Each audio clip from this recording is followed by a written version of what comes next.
So this Amazing Jonathan documentary called, conveniently, The Amazing Jonathan documentary. Easy to remember. Have you watched it yet? I have. I watched the whole thing. How'd you like it? I loved it. Did you really? It was interesting. Good. I've heard everybody's been texting me about it. You know, I'm in it. Yes, you are. I kick it off. And they've been texting me about it. Crazy documentary, right? Yeah. Just the nuttiest documentary ever. Done by this guy, Ben Berman, comedy director on shows like Comedy Bang Bang, Lady Dynamite. Jonathan, wonderful magician, been on the show several times. Crazy. Friend of ours. Who is taking whom for a ride here? The filmmaker and the subject develop a weird, symbiotic relationship. It's a wild, fascinating story where the truth is stranger than fiction, which just is saying Jonathan. Yes. Nothing else. This is not a boring intellectual documentary, although I do take exception with boring and intellectual being put as synonyms. Right. I don't think that's true at all. Here you go. The Amazing Jonathan documentary begins as a seemingly ordinary profile following the final tour of a dying magician, becomes a bizarre journey as filmmaker Ben Berman struggles to separate truth from illusion. You can see it. Where'd you see it? You see it on Hulu. Yeah, it's on Hulu right now. It's on Hulu. And also in selected theaters. So go watch The Amazing Jonathan documentary. Kick it! This is Penn Sunday School. Oh, there's no cha-cha-cha there. And then now we can really talk about the documentary as part of the podcast.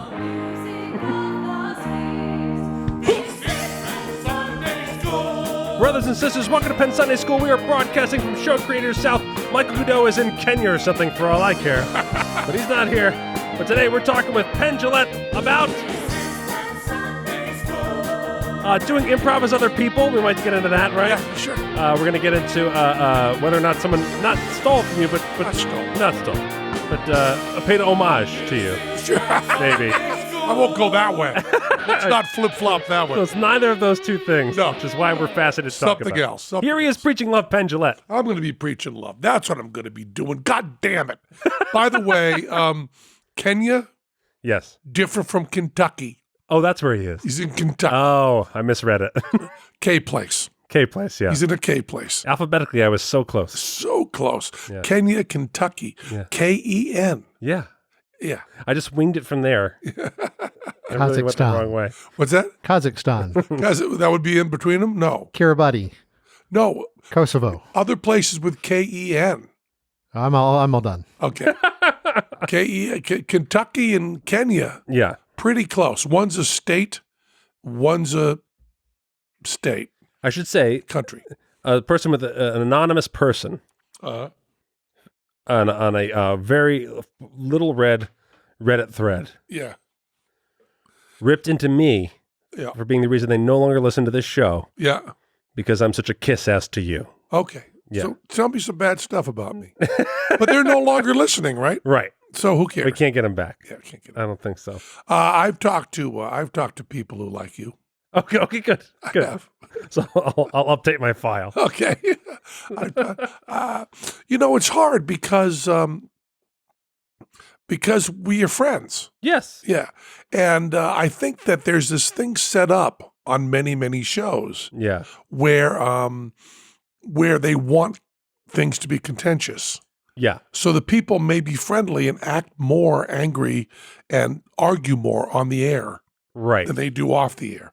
That's certainly true if you go on any of the shows like what I want to say, the Fox shows. Oh, like you mean like the television shows on there? Yeah. Like Fox and Friends or The Five or Who's the guy at night? Hannity? Hannity. I go on Hannity. Yeah. Backstage. Yeah. You would think we were kiss asses. Yeah. So nice, so pleasant, so sweet. Then he comes on and calls me Hitler. You know what I mean? Right. That's the way it's done. So you can't blame the poor, stupid fucking asshole, the mean-spirited, empty-headed fool. Yes. You can't blame that fuck for saying shit like that. Right. Because he's used to a false anger. Yeah. Now, if he thinks about when he's sitting around with his friends, does he sit around like being mean to his friends? I don't know. You know why? Because he doesn't have any. Because he's a fuck. That's my point. There you go. But I mean, I would say that they would also think that I would be a kiss ass to you. But it's predominantly my show. My Yes. name's in the title. For sure. So I'm talking more. Yeah. So, yeah. And people are curious about you. Maybe we'll find things to disagree about during this show to make him happy after his death. Because he's gone now to us. He's dead to us. Right. Let's rip our clothing. Exactly. He's dead to us. We're sitting Shiva for him. Yeah. I think Because, Gillette and Donnelly should sit Shiva. Should sit Shiva. That's a good one. that is a good one. No, I actually was like, my first thought was like, sometimes I'm just so anxious to not Godot your story that I just say very agreeable things to like keep egging on the story. Yeah, yeah. With no. Well, that's tough because Godot is terrible. It's like Godot has never heard. Godot is sometimes so desperate to find a joke in there Yeah. that he figures out where the story's going, then jumps on the joke. Yes. Right. But I think I've broken him of that You have. with a couple of looks And that would kill a lesser person. fearful of that ever happening to me. I never jump in on those. Yeah. It's It's always a lot of ahas you don't says. Wow, that's something. But you don't say is not really sucking up. Right. And you do occasionally say a complimentary thing, which I suppose could be seen as sucking up. That's true. Yeah. And I don't know about other stuff. We don't get into many heavy things, I don't think so. I don't know. But I was just going to be talking about But how do you feel about the sale of automatic weapons? I think abortion is murder. I think that life starts at conception. I think we're overrun by immigrants. And I think an invasion. It is a Christian country. That's right. Yeah, okay, so see, now we've showed he's a sucker. I'm a sucker right there. What do you got to say to it? I think I believe in separate church and state. But okay, so something weird happened that I basically wrote down to whether you want to address this or not. Yeah. But magic is weird, so I think it's worth it on this particular podcast to basically talk about how magic is weird. Yeah, someone's gonna ask me about this. Yes. So I might as well be able to refer them to this podcast. So Shin Lim, winner of America's Got Talent. Winner of America's Got Talent. Yeah. Winner twice of Fool Us. Yeah, been on Fool Us twice. Has a show, and he went back on one of the AGT shows. Yeah. There's so many now with the champions and the returning champions or whatever, the voting nights versus non-voting nights. And, yeah. But he has Jay Leno come up as a special guest. Yeah. And he decides he's going to have the whole audience participate, and they can even participate at home. Yeah. And the judges and Jay Leno and everybody have 5 cards in their hand. Or 4 cards? 4 cards in their hand. And he has them all. Although let's tell him it's 5. Let's tell him it's 5. Shim, it's done with 5. And does a version of a trick that you have done both on as a closer on Fool Us and on Tonight Show. Yeah. Where you guys perform it as a love ritual. Yes. And everyone in the audience can do it, and everyone participating at home. In particular, and it's a thing where everyone has cards. They tear them in half, put one half in their away. Yeah. And you get all kinds of directions to switch the cards, even switch with people next to you. Yeah. And then by the end, you should be holding the same card. They should match. The two you ripped them in half. You ripped them in half, right? Yes. Yeah. That's an important part of it. Yeah. Okay, so this is the thing about magic that's crazy. So some people are up in arms being like, that's a ripoff of a Penn and Teller trick. That is the register they say it into. That's Yeah, a ripoff. That's a ripoff of honey, hold on, I'm about to go to the internet. That's a ripoff of a Penn and Teller trick. Yeah. I'm ready to go on Twitter. And that's not fair. That's not fair to Shim. No. The trick is a Shin. I never know when the N is and when the M is, but nobody does. Nobody knows. No. Whether it's Shim Lin or Shin Lim. The person who invented the trick we've had on this podcast. Woody Aragon. Aronson. Aronson. Aragon. Woody Aragon. Aragon. On the trick, and then that's the weird thing of magic that's not like other industries. The rule of magic is Yeah. if the trick is published, Yeah. And if you bought the thing in which it's published, Yeah. you can perform it word for word, move for move. Right. If Shin Lim Yeah. had done our patter, Right. they would have a legit beef. Right. They would have a legit beef that they had stolen the patter. Right. He did not do any of my patter. None. He did Woody's trick. Yeah. He is on absolutely by the letter of the unwritten magic law. He is 100% right. Now, whether it's wise for his career to do that Right. is a whole different thing, because lay people don't know the the esoteric nuance of magic stuff. Right. Also, I mean, for instance, when we were doing our bullet catch for the first time, Right. Copperfield was working on a bullet catch. Yes. And by all reports, an excellent one, a really excellent bullet catch. Yeah. And we called up David because we had heard from spies, really from spies, Yes. that he was working on a bullet catch. And we said to him, David, we're working on a bullet catch and we're going to do it on World's Greatest Magic in a month. Okay. Now, we tell him that not to say to him, don't do the bullet catch because you'd be ripping us off, because the bullet catch goes back a couple hundred years. Right. He couldn't be ripping us off, and he's not using our method, so he's not ripping us off. We are telling him that because David Copperfield, if you want to be the best magician in the world, the most famous magician in the world, you do not want to be doing a trick a few months after someone else has done it on TV. Right. That's a foolish thing because it makes you look Bush League. And David would never and has never considered looking Bush League. Right. If you look through all of Copperfield's, 20 TV specials? Yeah. There's never a TV special that you go, oh, that's cute. He's done a trick someone else did 6 months beforehand on TV. Right. Yeah, you're just not going to see that. You know what I mean? Yeah. You don't have the Stones coming out with the song the Black Crowes did 10 years ago. Right. They'll cover the Temps, from 30 years ago, but they're not going to do that. You know what I mean? Yeah. You're not going to get Ed Sheeran doing the same song that someone else did 3 months earlier and put on the charts. It's just, it looks like you don't have any ideas. Right.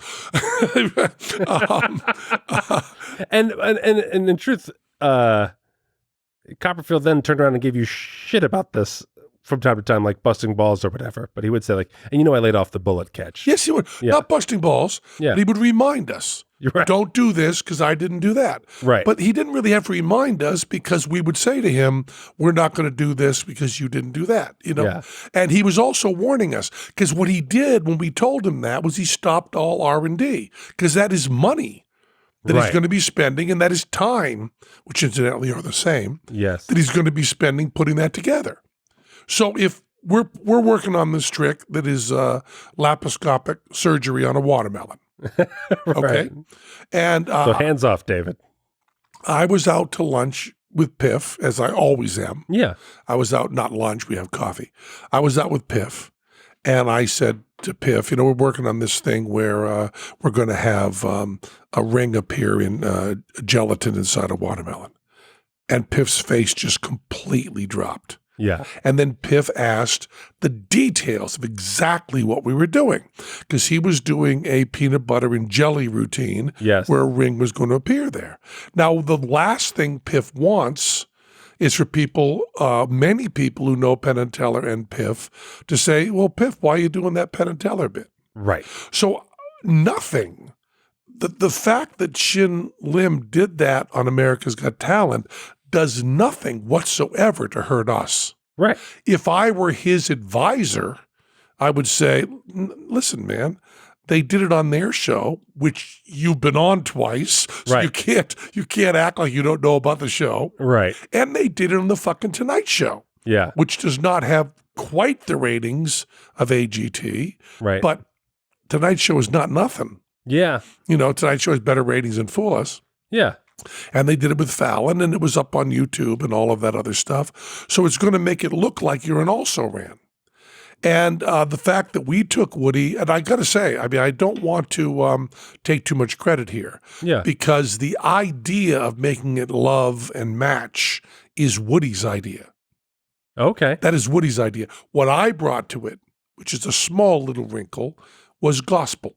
Yes. Was gospel and preacher and that kind of stuff. Turning into a big. Yeah, which when Woody does it, it's a quiet exploration of love and finding your mate. Yes. But the love thing is the big hook on that. Yeah. And he used that. And oh, by the way, David Blaine did some nutty version of it where the gag was that the cards didn't match. Mm-hmm. And when we were thinking of doing Love Ritual, Woody told us about that instantly and said, I worked with David Blaine on this. And we saw it and thought that what we were doing was different enough and wasn't really that. So if you really want to do the whole thing about this, it's Woody invents the trick. Once again, based on 3 principles by other people and a principle of his own that goes together mathematically to make it work. So, we're not talking about totally full-blown from the mind of Zeus and handed to Woody. Yeah. We're talking about he did the work on it. Yeah. And then he published it, which meant we had 100% rights to do it. But we called them up and said, Woody, we want to give you some extra money for helping us out with this, which we did, which is not called for. We just did it. Yeah. Because we want Woody to like us, and it's a big help to us. He also gave us some other working on it that wasn't published, and which we use. And he also said to us when we called him up and said, Woody, this is a great trick. Woody said, ooh, but I've helped David Blaine with this. And we said, oh, what did he do? And he ran down the beats, and we thought about it and said, no, people aren't even going to recognize it as the same trick because the punchlines are different. So I don't even know if David ended up doing it. It might have cut it. I don't know if Blaine ended up doing it. Yeah, I don't know either. But Woody worked with them on it. And so if Shin Lim had gotten in touch with Woody to lay some jingle on him or whatever he was going to do, then Woody would have definitely said, Penn and Teller, because here's something really interesting. Woody has stopped doing it because he thinks Penn and Teller own it. Oh, that's funny. He just thinks, I don't want to be doing a Penn and Teller trick. Yeah. Well, and that's the thing is there's another layer to this magic thing of doing it on television or in a large medium way. Do you know what I mean? Yes. That's beyond doing stuff that's published. If you had been doing Love Ritual, and you'd been doing it on the comedy club circuit, and Penn and Teller did it on TV, you would probably stop doing it in your act because everybody would say to you, why are you doing Penn and Teller's bit, even though you could show on paper you'd done it sooner. Yes. Who cares? Because they're watching it's frustrating seeing to it. engage in that. Yeah. Yeah, you don't want to. Yeah. It doesn't mean anything. As a matter of fact, when I was doing my juggling routine, way back, we're talking 76, 77, I had a 10-minute juggling routine that I worked on for a very long time. Yeah. I was very, very proud of. It was the backbone of our show. And somebody came to our show and stole it, almost word for word. Just blatantly, right? Yes, blatantly. Actually took notes in the show and recorded it and stuff, and did it on The Tonight Show. Did it on The Tonight Show. And The Tonight Show, by the way, in this time period, is not The Tonight Show that is now. No, Tonight Show was everything. Tonight Show was like, if you did 5 minutes of stand-up, you could get a sitcom instantly. Just from The Tonight Show. Yeah. That's what Drew and carried.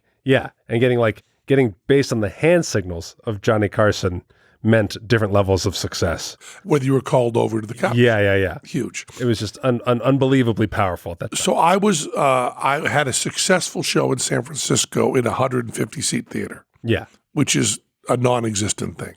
Yeah. I mean, no one knows. 150 people see us a night in San Francisco. That's zero. And then whatever the Carson ratings were at that time, probably 15 million, 20 million.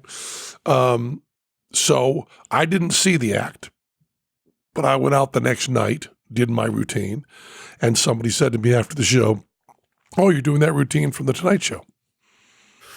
And I went, what?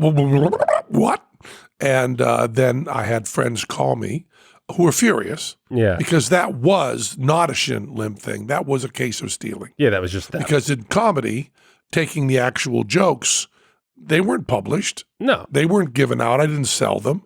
Those are mine. Stole them. And my reaction instantly was simply taken out of the show. Yeah. I didn't sue him. I didn't fight him. I didn't do anything. I just took it out of the show because I don't want anyone to ever say, which incidentally they've never said, oh, Penn and Teller are doing this thing that they got from blank. Yes. So I am not at all bothered by what Shin Lim did to us, but if I were closer to Shin Lim, Yeah. and he'd come to me and said, I'm thinking of doing a trick that Copperfield did 6 months ago on The Tonight Show, I would go, God, not a good idea, man. Don't do that. Although he may have said, he did it silently, right? No. He just did it procedurally. Procedurally. He might have said, well, I'm just doing it procedurally, and they add something to it. So it's kind of backwards. It is kind of backwards. I think that was the part that was that struck me the most was that by not ripping you off, it was simply like, hey, we're going to see if two cards can match. Check it out. And oh, by the way, there are some magicians doing cruise ships that do it as an actual cover, which is a whole different thing, right? Yeah. They go on and say, I want to do Penn and Teller's Love Ritual. Oh, right. They say that. Yeah. And they do it, you know. And And that's another different thing. and they're paying homage, and Yeah, all sure. they're doing is pointing everything at you. And That's like saying, here I'm going to do, Uptown Funk. yeah. No one's claiming Uptown Funk is my song. Yeah. I'm going to play it now because we like it. And That's another whole area to do it. and my in my my little tiny beginning of my magic career here, I'm actually gaining attention for saying that I'm not doing my own stuff. Uh-huh. Like I go on stage and be like, check this out. I went to these people, blank, Yeah. blank, blank, and blank. They taught me this, and every trick you're seeing tonight was taught to me by a different magician. Yeah. And people were like, oh, that's more interesting to me than you being inventive. Well, that is, that's Bob Dylan. Yeah. At the beginning, Bob Dylan, every one of his introductions was, this is from so-and-so, this is from so-and-so, this is from Yeah. so-and-so. And there's a little thing I wrote called Blowing in the Wind.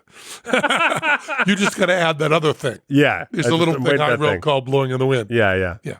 That's going to be more famous than everybody else that ever wrote anything that I'm doing now. You got to get to that level. Yeah. Oh, man. Just when I thought I was really comfortable with where I was at. Almost there. Just that one little tiny baby step. of something Over- amazing and original. Yeah, that'll last for all Yeah. time. Yeah, that's all. So basically, and this is another thing to bring up, just in fairness to Shin Lim, is that he's new. He's been thrust into this tier of magician, famous magician that TV can give you with a run on America's Got Talent. Like you're bringing this up, like you talked to David, or you had spies, or different people talk to you. Like he might also not be giving himself credit that he's where he's at. Yeah. Do you know what I mean? Like that, we'd be like, oh, maybe I should, like, if you might be like, yeah, maybe you should call Penn and Teller, or maybe you should call David, or maybe you should call David Blaine, or maybe you should call Copperfield. You Yeah. might be like, what? Yeah. Call them? You know what I mean? So like there might be like a bit of that new arrival thing. And where he's by the not- way, all this discussion we just had Yeah. doesn't amount to jack shit. Right. It's 5 people on Twitter. Fact is, he Oh, did totally. he did a trick. People liked it. He was on AGT. He's done. Yeah. So all of this is what Teller would call a tempest in a top hat. Fair. None of this makes any difference at all. Was the trick good? Did people like it? End of story. Yeah. And all the other stuff is just gossip and things. What I wanted to make mostly clear in this whole thing is that there is no animosity. There is no grievance from me towards Shin Lim. No. None whatsoever. No. And I also heard that he's directing Macbeth in Chicago. Yeah. And he's losing 100 pounds. And he's already fucking weightless. So he's got those things going. And those are fine too. Absolutely. God bless him. As a matter of fact, if he loses 110 pounds, it's fine with me. So let's talk a little more about this amazing Jonathan documentary. Let's say this show is brought to you by votepen.com, I think. Oh, we want to say that first? Yeah, I think so. I think this show is brought to you by votepen.com. If you go to votepen.com, Yes. votepen.com, VOTEPENN.com, or votepiff.com, either Yes. one. It'll take you to a page at USA Today Yeah. where you can vote for Penn and Teller to be the best entertainers or the best magicians. Best show in Vegas. Best show in Vegas. Yeah. You certainly should do that. Yeah. You're up against, Absinthe. You're up against Matt Franco. You're up against a bunch of people here. And 20 shows are Let's nominated. win. And right now, as of this voting, here's the fun part about this thing. Go to votepen.com, is that it tells you what place you're in instantly. Okay. And as of this recording, you're in first place. Oh, good. Well, keep it going then. Exactly. Keep it It's going. hard to stay at the top. It's easy to let your feet off the gas. You can vote every day until September 9th. And I have to tell you this because both of my bosses, both you and Glenn Ally, as one boss, and Piff the Magic Dragon feels a little bit of guilt for his super hijacking of the Vote Piff VotePen.com campaign, because VotePen.com unfairly voted to Piff's website Right. for during the Las Vegas Awards. And you should tell people exactly how upset I was about that. Not at all. No. And as a matter of fact, when I asked you whether we should make this part of the podcast, you kind of were like, no. You don't care about these awards, but your manager does. He does. And my other boss, Piff the Magic Dragon, his guilt of hijacking is also like, he was really reminding me this morning, make sure you bring him votepen.com. Okay, On good. because he feels really bad. And then votepiff.com, just for fun, also directs people to Penn and So Teller. go winning and the vote and let us stay number one Let in him say USA number one. Today. Let's give him a little award. Why not? Glenn Allen wants a little photo opportunity. Also, as of tomorrow, Yeah. tomorrow is the 45th Yeah. anniversary of Penn and Teller's first show ever on stage together. Oh my gosh. Yeah. 45 years. 45 years. Now, what is this? Because I know you guys don't even agree as to when you began. So We what don't. is this? What is this the actual 45th anniversary of? Or maybe 44th. I didn't look carefully. But 44th, because I start saying, you start saying how many years you've been together. Yes, and you just keep saying it. slopifies. Yeah. I think it's 45. Minnesota Renaissance Festival. Mm-hmm. After it, I think, we were doing separate shows. Right. I just saw a wonderful picture of Teller's mother walking past a sign that says "This way to Teller" on stage, which is pretty great. Oh, that's great. I just got sent to me. It's from Teller's collection. Really beautiful.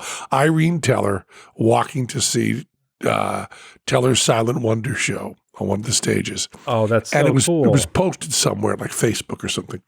And somebody commented that on the list there was said Penn for one show, and then Teller, and then another Teller, and then another Teller.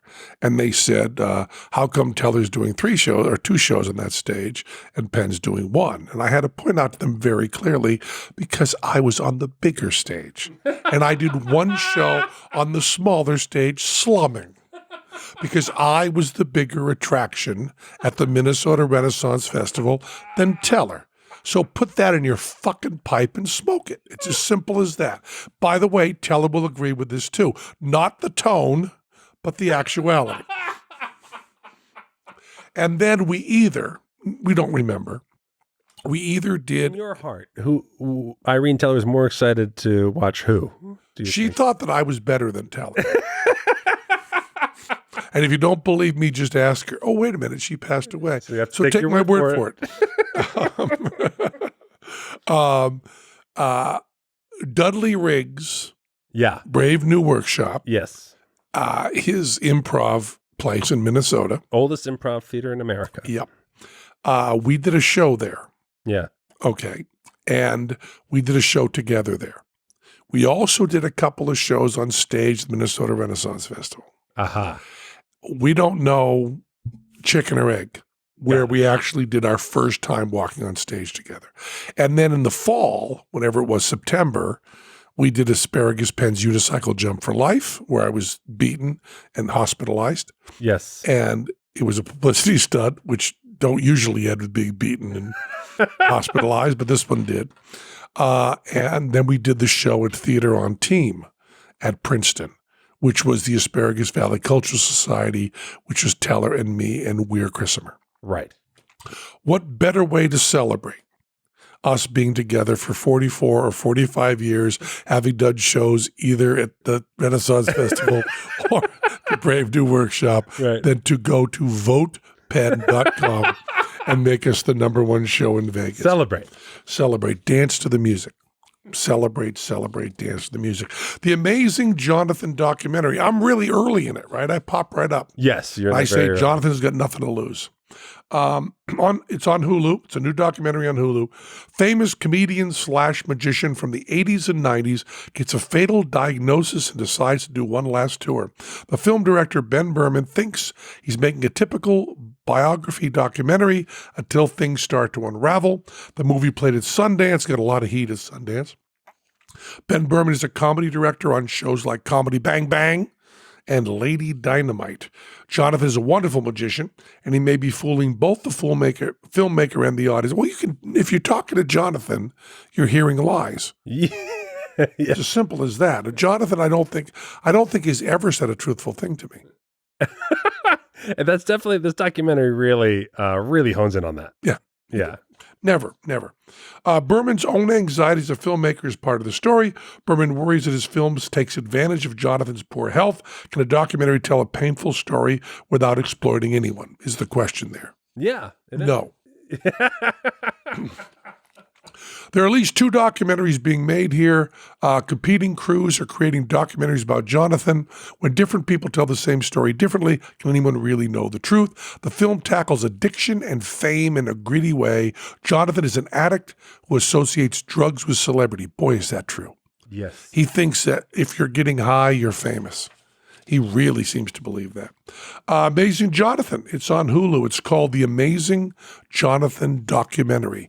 The Amazing Jonathan Documentary. Reddy's seen it. Matt's seen it. You should see it. Check it out. The Amazing Jonathan. What's that? And at least 2 documentary crews have seen it. Yeah. I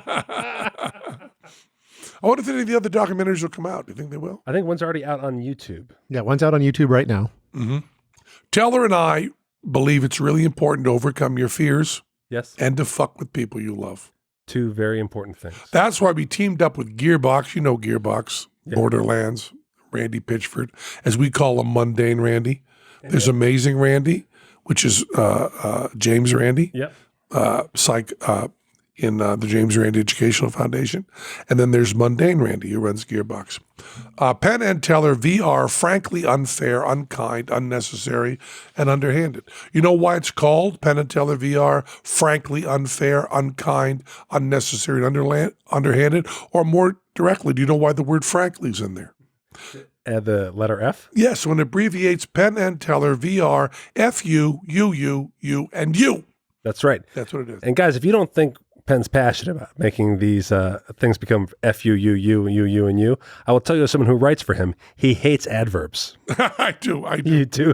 There's an unnecessary ly word in a sentence. You cross it right out. Right out. Before you even talk to me.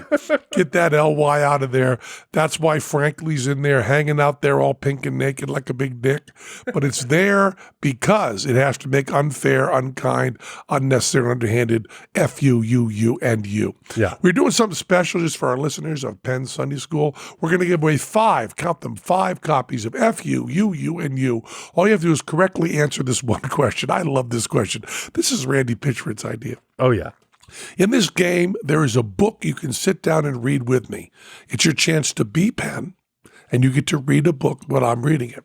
Some people, at least good people, would consider it the greatest American novel of all time. Now, that's somebody writing copy, greatest American novel of all time. What, Don Quixote? Don't make me laugh. Dickens? Ha, ha, ha. Shove it. Greatest novel of all time. Yeah. We don't care about the language. Is there really going to be a Chinese novel better than that? No. That's right. You can read it straight through, beginning to end, because that's what virtual reality is really all about, letting you read a book over my shoulder. If you can name the novel, send your answer to FU Gearbox. See, that works out nice, doesn't it? Yeah. fugearbox@gmail.com. We will randomly select 5 people with the correct answer and send them a free copy of Penn and Teller VR, FU, U, and U for a PlayStation VR. Again, send your answer to fugearbox@gmail.com for a chance to win a free copy.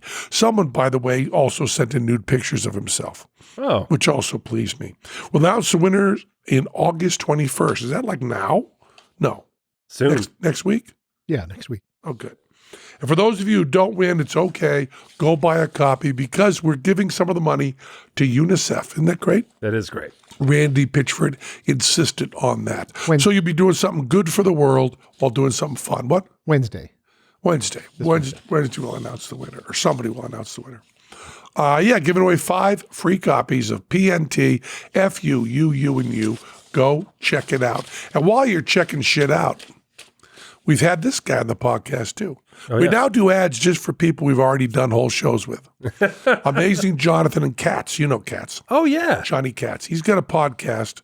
The podcast name is Podcats. Podcast. Kats.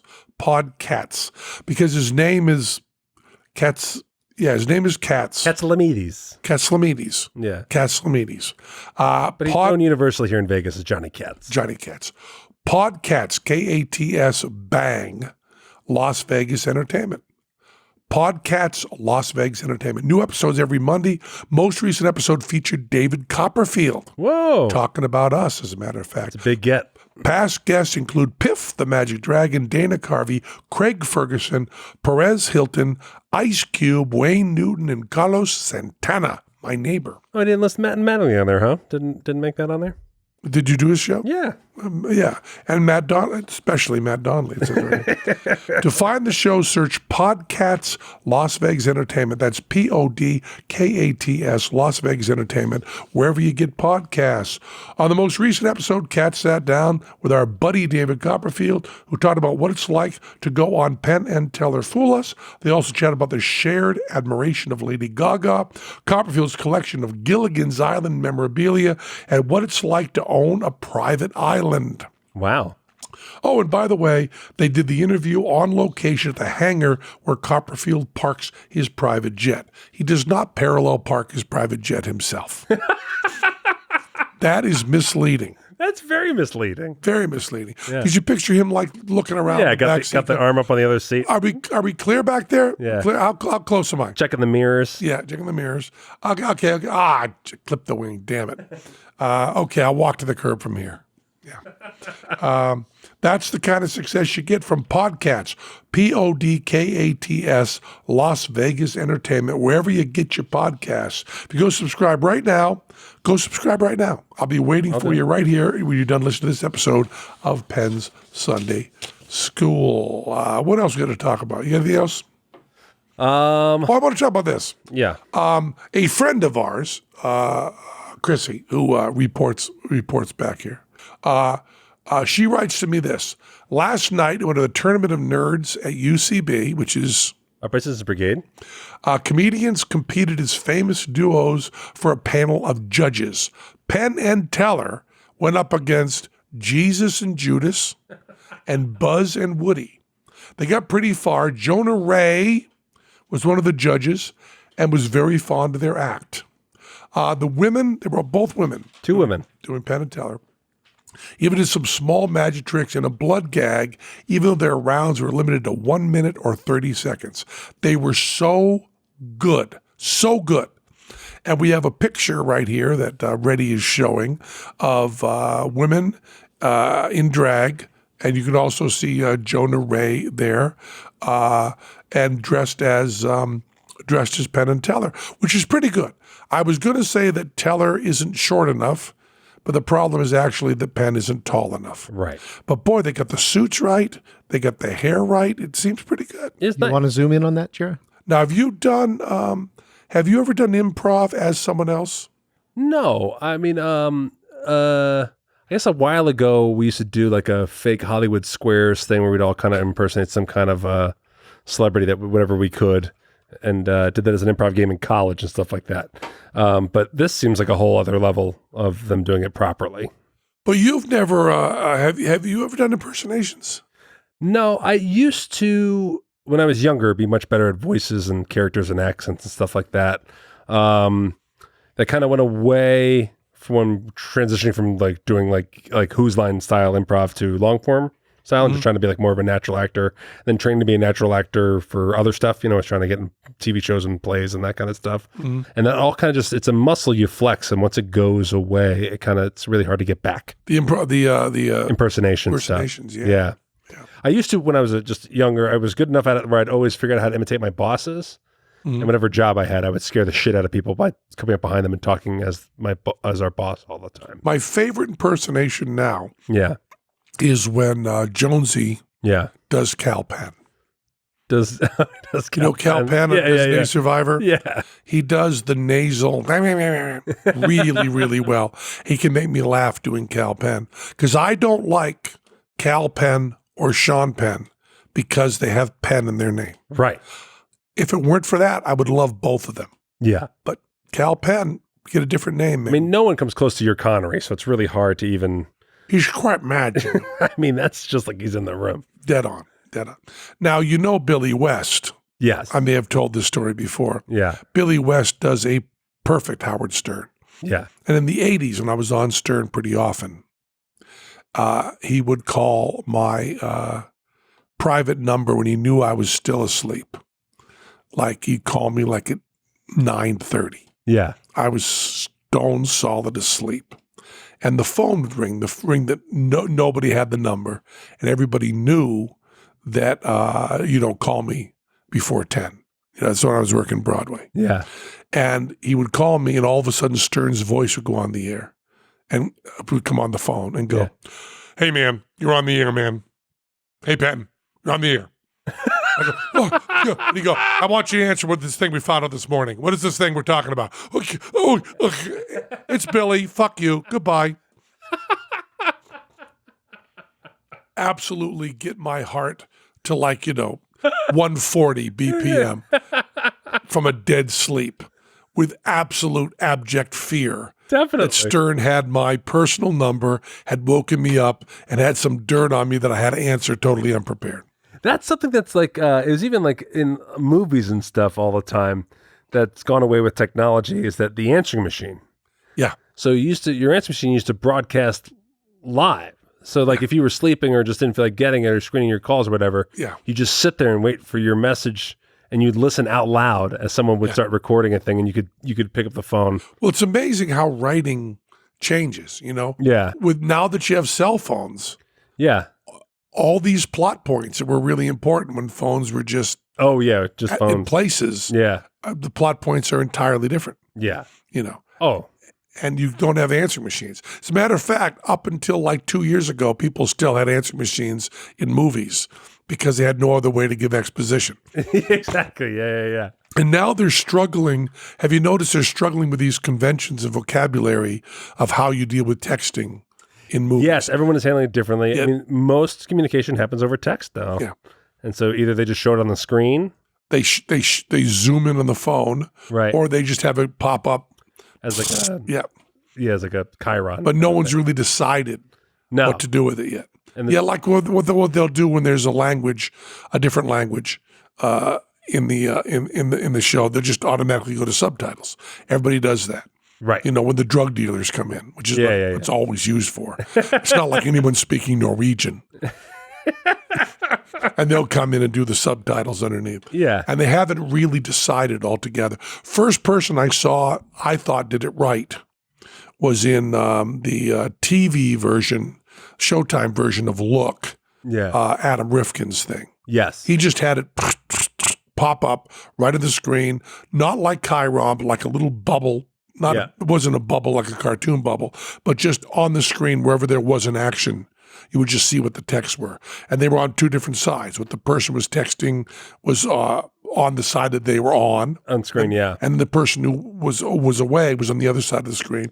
And it worked perfectly. I loved it. Yeah. Mindy Kaling's show, what was it called? But anyways, there was one where they would actually narrate, which is like kind of like a modern Ken Burns documentary kind of feel to it, where they would use their voices as if they were talking back and forth. Oh, really? Yeah. Which is tough. LOL. Yeah. See that? Really? LOL. Yeah. LOL. And that's the thing is like, it was interesting because I liked it only because it would show the interpretation of like, we actually have different personalities in our text messages than we do speaking. And regardless of the mood you're in, you can snap in and maintain that personality over text, no problem. which I always think is kind of interesting. Yeah. You know, you could be like deadly sick and be like, I don't feel like doing it every minute. But like meanwhile, I could be like, totally, that was crazy on the text message, you know? Yeah, yeah. Like you have no problem. We have more empathy for things we watch on television than our own voice going out over text. Yeah. You know, like we just don't, it's just funny to me. Yeah, and also, I don't think we've come to understand this yet, but there is something more intimate because your phone is your own thoughts. Yeah. There's something more intimate about reading something there than talking to someone. It's like it's your private thoughts there, which I believe is why, sexting is so intense Right. for people, because it's right there. It's so intimate. And I believe that texting is often more intimate than talking to someone in person. That's, yeah. I never thought about You'll it. open stuff up. That things can go in a stronger direction. And I don't mean just sexually. I mean mostly sexually. Sure. But I mean also I will open up certain kinds of compassion and empathy in text and an email that I wouldn't go so quickly to. Yeah. Person. Well, that's it. Like it takes away any of the, we do a lot of subtle things in interaction that you can't convey over text. Yeah. So you can't, if someone writes something crazy, you can't go like, wow. You know, like you can't, if you just wrote wow ellipses after someone wrote something really huge, it would feel like a total dick move to not follow it up with supportive dialogue, you know? So, whereas in person, that's enough. Yeah, things can go nutty in text. Yeah. They can go nutty, and that's kind of a good thing.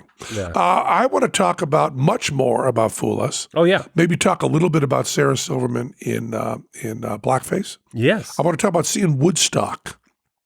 On the 50th anniversary of Woodstock, the exact day, I went to see Woodstock at a movie theater event in L.A. And we'll talk about that. We're all going to do all that on Wednesday.